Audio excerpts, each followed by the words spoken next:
Matthew chapter 16. A demand for a sign from heaven. The Pharisees and Sadducees came to Jesus and tried to test him by asking for a sign from heaven. He told them, "If the sky is red in the evening, you say the weather will be good. But if the sky is red and gloomy in the morning, you say it is going to rain. You can tell what the weather will be like by looking at the sky, but you don't understand what is happening now. You want a sign because you are evil and won't believe.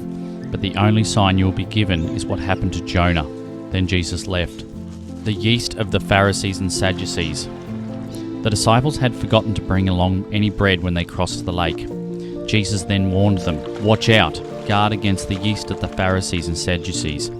The disciples talked this over and said to each other, "He must be saying this because we didn't bring along any bread."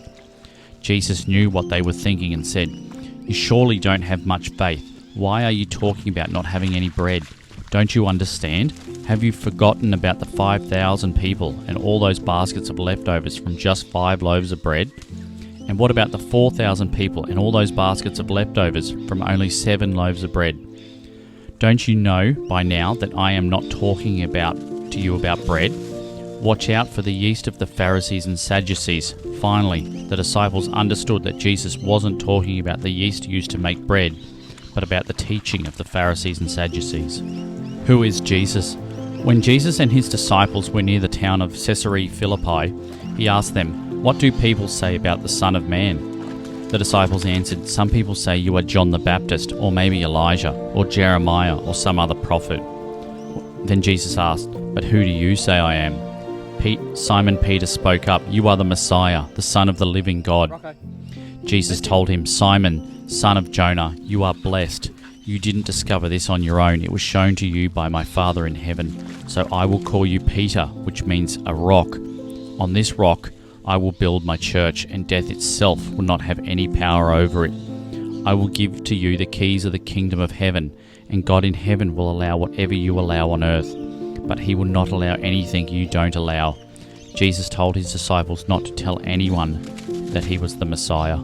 Jesus speaks about his suffering and death. From then on, Jesus began telling his disciples what would happen to him. He said, "I must go to Jerusalem. There, the nation's leaders and the chief priests and the teachers of the law of Moses will make me suffer terribly. I will be killed, but 3 days later I will rise to life." Peter took Jesus aside and told him to stop talking like that. He said, "God would never let this happen to you, Lord." Jesus turned to Peter and said, "Satan, get away from me. You're in the way because you think like everyone else and not like God."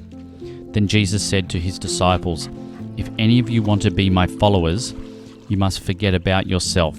You must take up your cross and follow me. If you want to save your life, you will destroy it. But if you give up your life for me, you will find it. What will you gain if you own the whole world but destroy yourself? What would you give to get back your soul? The Son of Man will soon come in the glory of his Father and with his angels to reward all people for what they have done. I promise you, some of those standing here will not die before they see the Son of Man coming with his kingdom."